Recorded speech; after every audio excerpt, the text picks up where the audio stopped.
Hey, welcome to Big Hurt Sports Betting Advice and Life Advice.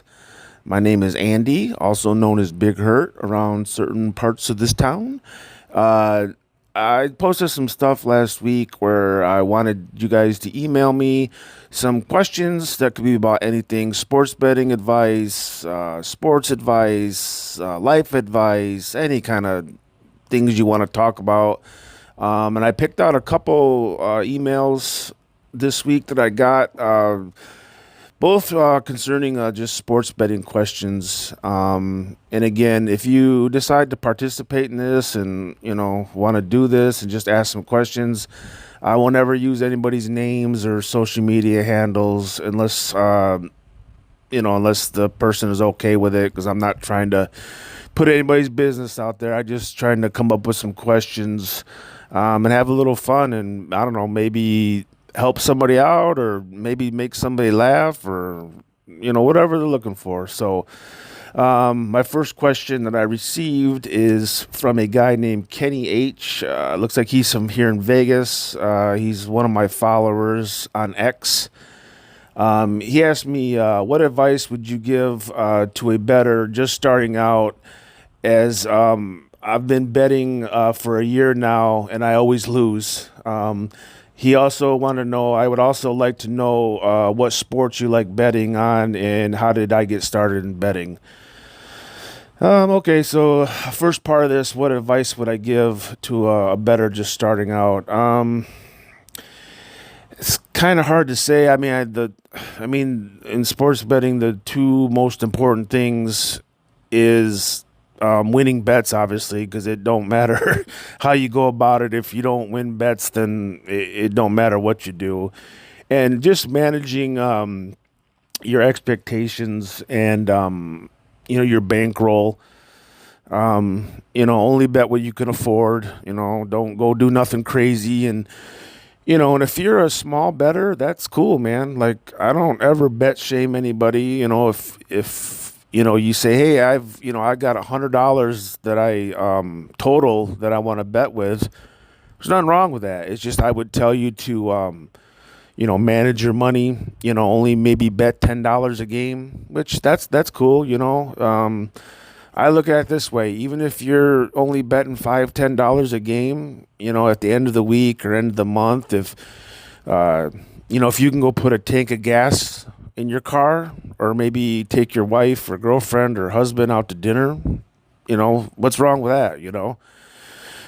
Because ideally in sports betting, it takes money to make money. So a lot of people have, big dreams of winning a ton of money, but it's like, well, you can't really do that off of $50. I mean, you just can't. It's not going to happen. So, just keep your expectations, at a reasonable level. And, if you only make a little bit here and there, you have to look at it this way too. You may not make a bunch, but you're not going to lose a bunch either. Maybe until you learn the ropes more.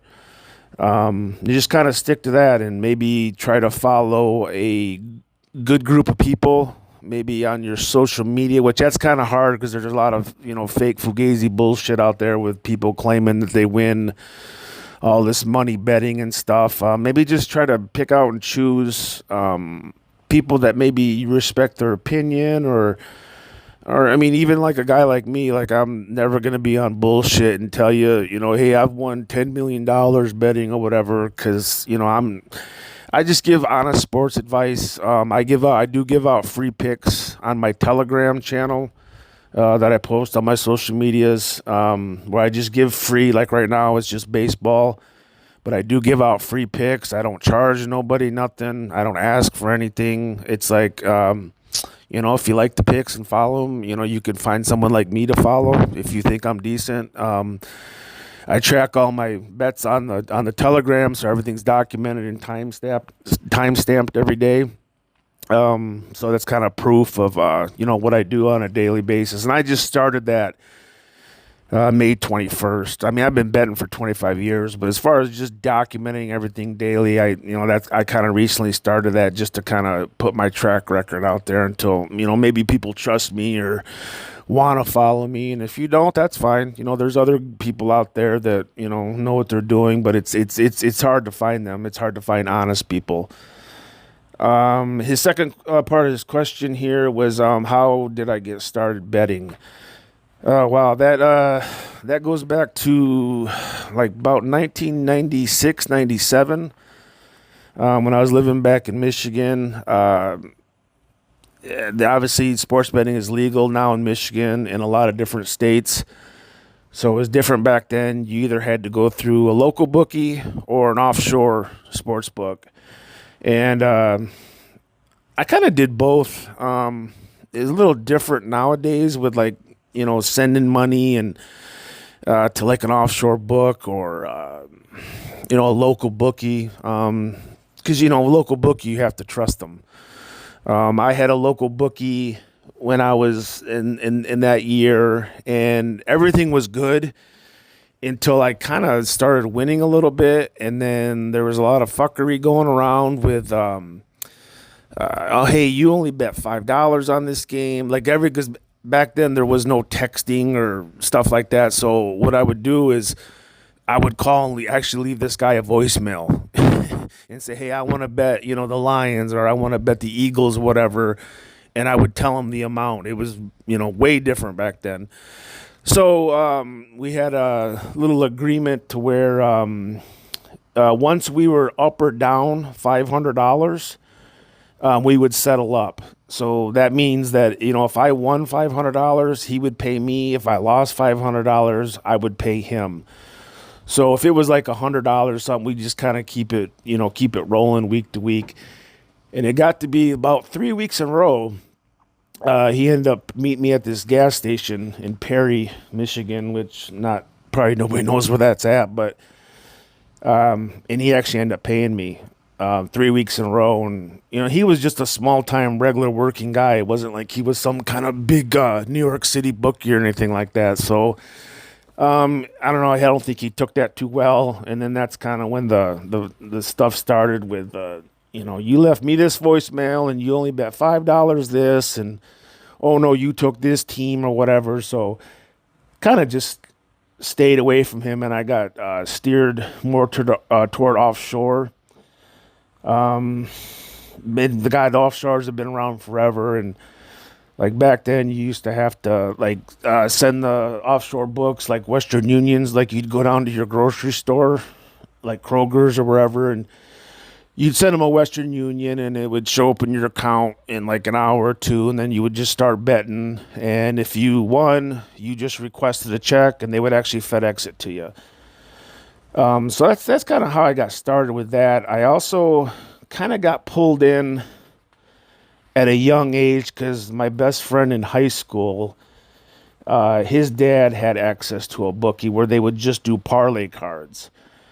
And me and my friend, we would there'd be 30 college games and 15 NFL games, and we would just randomly pick games. And we were I don't know, maybe 12, 13 years old, so we didn't really know what was what. So we would just kind of each throw in $1 and do a crazy ass 15 team parlay, which never won, obviously, but it got me familiar with point spreads and what they mean, and because a lot of people don't understand that. Like if I say, if Michigan is favored by 7 versus Michigan State, people was like, what the hell does that mean, -7? It's so I learned the lingo very early in life. But yeah, we just kind of did it because we were just basically kids, but we'd each throw in $1 and just, and kind of watch the games and learn the point spreads and stuff like that. But then when I got older and I went through the stuff with the local bookie, then I started going offshore and betting. And that was always an adventure because the sports books, like in Costa Rica and places like that, there's no laws. If they don't want to pay you, they're not going to pay you. And there's no police that you can call to get your money. So you kind of have to go with the more reputable books and get paid. But there was a lot of weird ones back in the late 90s where they wouldn't pay and they would keep your money. So And I kind of also got started betting too. Was in the old USA Today. They used to have in the sports page. They used to have these ads that would say, "Hey, call Joe the Destroyer for his uh, $10 free pick that was guaranteed to win." So you kind of got suckered in on that. You're like, "Wow, this guy $10, he'll give me this pick." And then I kind of got started, with that. Calling it. It's all BS, anyways, because back then it was just people just putting out a bunch of stuff to try to get $10 off you. So that was all in the USA Today. Anybody who's older probably remembers that. They don't really do that no more with the social media and stuff. So okay, so let me see. The second question here is, let me see, is from one of my Instagram followers, Samantha from California. She asked me, why are same game parlays so popular and can you win playing them? And she also asked me about what my opinions are on the Vegas contests, like football contests that they are offering. So, same game parlays are so popular because they will lure younger bettors or people who don't bet much on the whole bet $10 to win 1,000, mindset, which is just absolutely not the way you should be doing this. And it's just because the way the books have it set up with the percentage of the bets they hold on these same game parlays. That's why the sports books came up with these, and it's because they hold so much of the money. And what that means is like they're almost guaranteed so much profit off it. It's a big cash cow for them. It's I would have to think it's probably their number one money maker, and it's appealing to people. They can put these crazy same game parlays together on like an NBA game. They want to bet on the Pistons. They want to bet on the Pistons to go over the total. They want to bet on Cade Cunningham to score 25 points. They want, they can string all these bets together. And at the end of the bet, you put in, where you go to put in your risk on the bet, and it's like $10, and it'll say, "Oh, if you win this bet, you'll win like 1,000." And it's just like the chances you hitting those they're so slim. It's just, it's like just another version of a lottery ticket. And like she asked, you can't win playing those. You might hit, maybe one or two a year, maybe three or four, and it looks good and all that. But if you add up every dollar you spent on placing the parlays throughout the whole year, even if it's like $10 a bet, I guarantee at the end of the year you're going to be down because they just they're set up for you to lose. And they're very appealing. If you go on any kind of sports app, they're right there in bold. All you gotta do is, and they're real easy to bet because some of them you don't even have to create your parlay. They do it for you, so you can just click on a button and it'll automatically do it for you. So there's literally no brains involved in it. You just basically click twice and you got your bet made. So, and the second part of her question was about the Vegas football contest. I'm not a big contest player, just because the odds are stacked against you so much. I do play in the Westgate, which is now Caesars property. I play in their college football contest, which they just started last year. Because I've always been more of a college player. To me, and a lot of professional bettors will tell you, the NFL is almost nearly impossible to beat. It really is. And I'm not talking about parlays. I'm talking about just straight betting games. NFL is the most efficient market in the betting world, meaning that those lines are almost always right on. Like if you've ever been watching a game with somebody and like with you and a friend, and like you both know let's say the Lions are 7-point favorites. And at the end of the game, you look up and the Lions won by 7 exactly. And people are like, "Oh, how do the bookies do that? Like, how did they come up with that number?" It's because the betting market is so efficient. Like, you're never going to see an NFL line off by 3-4 points. So, if if the sports books power ratings, which is how they create point spreads in the first place, you're never going to see them 3, 4, 5 points off like you do in college. And like an example with college, like especially early in the season, you'll see, Alabama playing, Chattahoochee State, and like they're favored by like 48, and they'll win the game like 63-3. Like there are times where the markets are more soft for college football. That's why I've always been kind of geared toward it. Plus, I've always been a bigger college football fan than NFL. I love the NFL. I love watching it. I follow it. But years and years ago, I just figured out it's too tough to win. And with a guy like me who tries to make money sports betting, I don't do it just for fun, and I don't do it just to give weekly donations to the sports book. There comes a point in time where you have to stick to the sports that you know. Like you can't bet everything. You can't bet 15 different sports and expect to win. You kind of narrow it down to what you know and what you feel most confident about. So that's why I've always kind of stuck to college. So that's why I get into the college contest at Westgate. I'm surprised they're having this year because they actually switched over the Caesars, but they're keeping it. So in all the other contests in Vegas are NFL related. Like you have the big ones here in town is the Circa.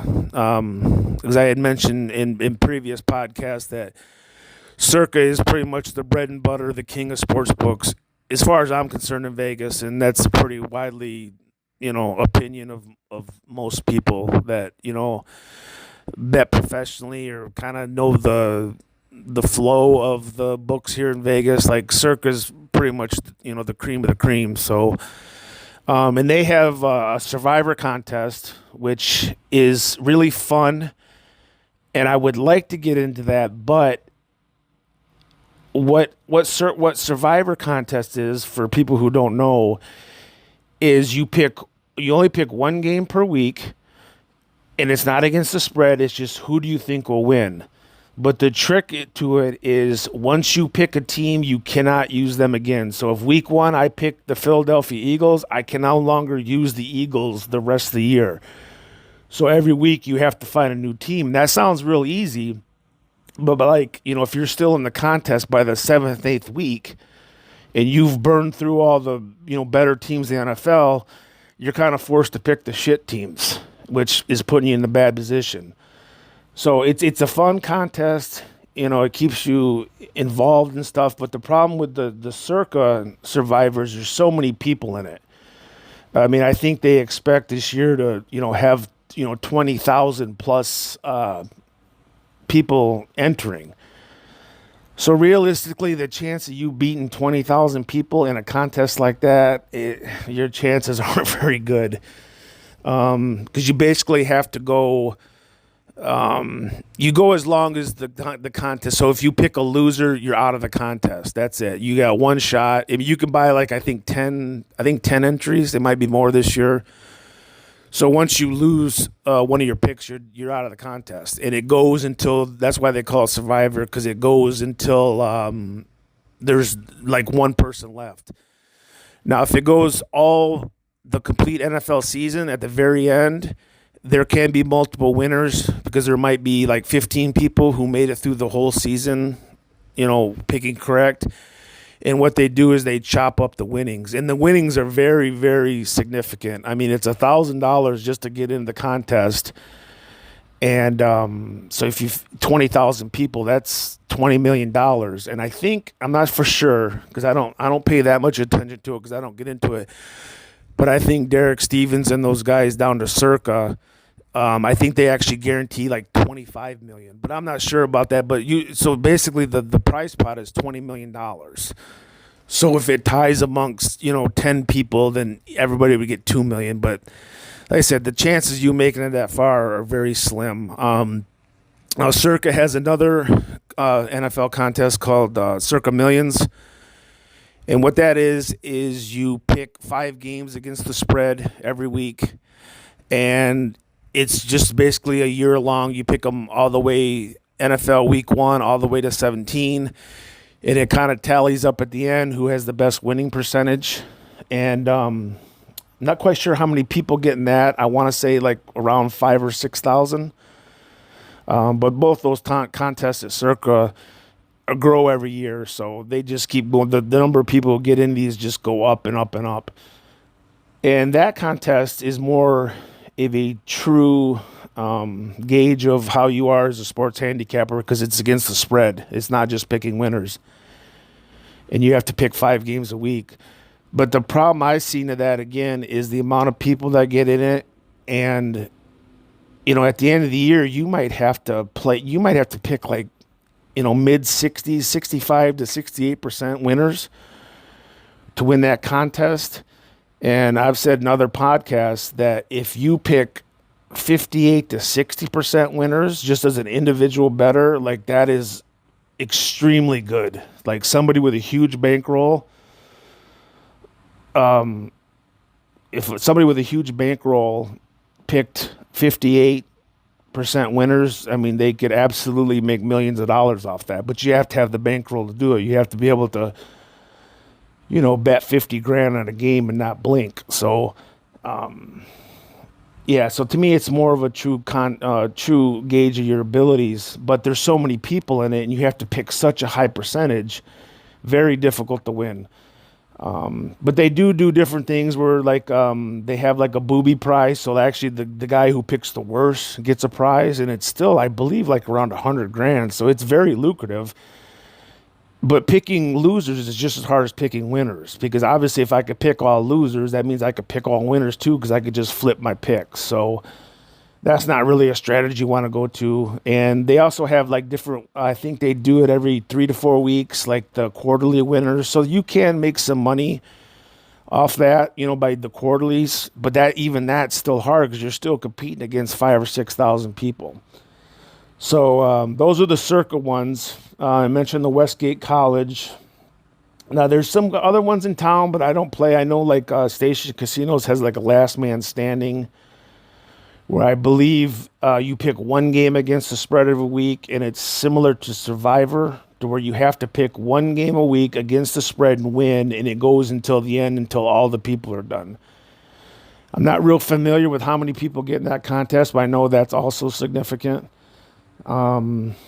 But with that same thing, most of these contests you can get up to 10 entries, and I believe this last man standing is a cheaper contest. I think you can get like maybe 3 entries for like $25 or something. I mean, it's definitely affordable. It's not like Circa, where the Circa Millions and Survivor's $1,000. And, that's a lot of money, to put up on a contest that you really don't have much chance of winning. So maybe if you were in Vegas and you wanted to get involved in the Stations one, that's a little more affordable, and you're not going to really be bummed out about losing $25, to where if you lost 1,000, you might be hating yourself for it. So maybe stick to something like that. So, so that's about my opinions on that. I appreciate the 2 people that did reach out. Like I said, I will never, any kind of questions, I will never use your real name if you don't want me to.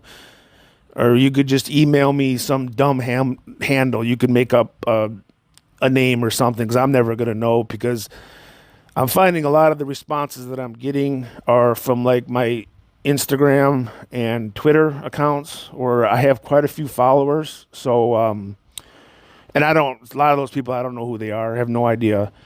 Where like my Facebook stuff, I probably know 98% of the people that are on my Facebook, even though I don't have that many friends and stuff on there, but I know who the people are. So you don't have to use your name. And, don't be afraid to throw your hat in the ring, ask something stupid. I don't care. And like the stuff with the life advice, it's like, I'm not saying that I'm that smarter than everybody, or I'm such a great whatever, but because I'm not, because I've made mistakes in my life just like everybody else. But maybe I can give you life advice about something I know about, or something, or shit, maybe I can just make you laugh. I don't know. Maybe I can give you a dumb response and make you laugh. And to me, that's worth it. Just trying to interact with people and get out there and do some stuff. And, I appreciate anybody that shows any interest in what I'm doing. I did create a Spotify channel and a YouTube channel, and both of those are at Big Hurt Sports Betting.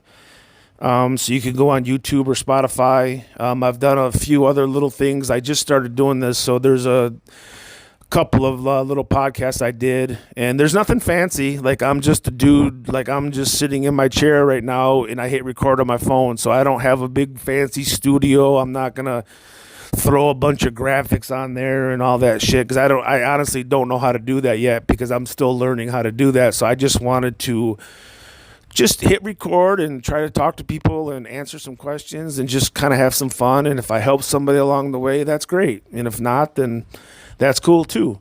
No expectations or anything like that. But I do appreciate anybody who does decide to follow me and kind of follow my journey. And I do have, the free picks on Telegram. And I was going to look at that real quick here. My Telegram channel is, which I post this a lot on social media, but doesn't always go through the way I like it. The Telegram channel is Big Hurts Free Bets. And like I said, that's just a day. Like right now, I'm just doing baseball. I did a little bit of World Cup bets. And that's just, if you're not familiar with Telegram, it's just kind of like it's like a version of a chat where it's like encrypted. And you can just get on there and follow me. And then every day I post my picks before the games start. And I put like some analysis of why I like a certain baseball game. I don't just post, hey, I like the Tigers over the Dodgers or whatever. I kind of give a little bit of analysis. And maybe you could just read it and figure out for yourself if you think I know what I'm talking about or not. And if you don't, that's cool too. No worries.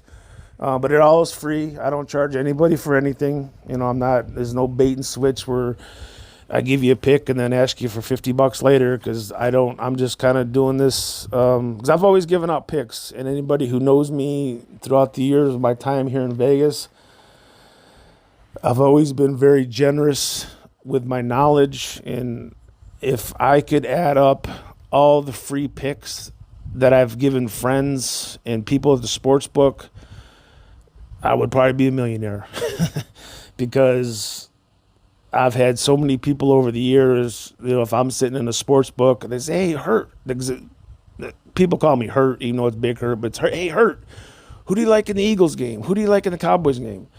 And I give them an opinion. And a lot of times, stuff has won, and I've never once had anybody, after they won a bet, come back and say, hey, thanks for the bet, here's $20, which I'm not looking for that, but I'm just trying to point out the fact that I've given a lot of people a lot of free advice over the years. So I just figured, why not just keep doing it on my Telegram, and if that changes down the road, that's a possibility, but I don't see that happening right now because, I make my bets with my money and I do what I do with my money. So, I kind of just am happy with that for now. So if you want to follow, that's cool. If not, then, I hope you listen and hope you enjoy, and we'll talk to you guys later. All right, bye.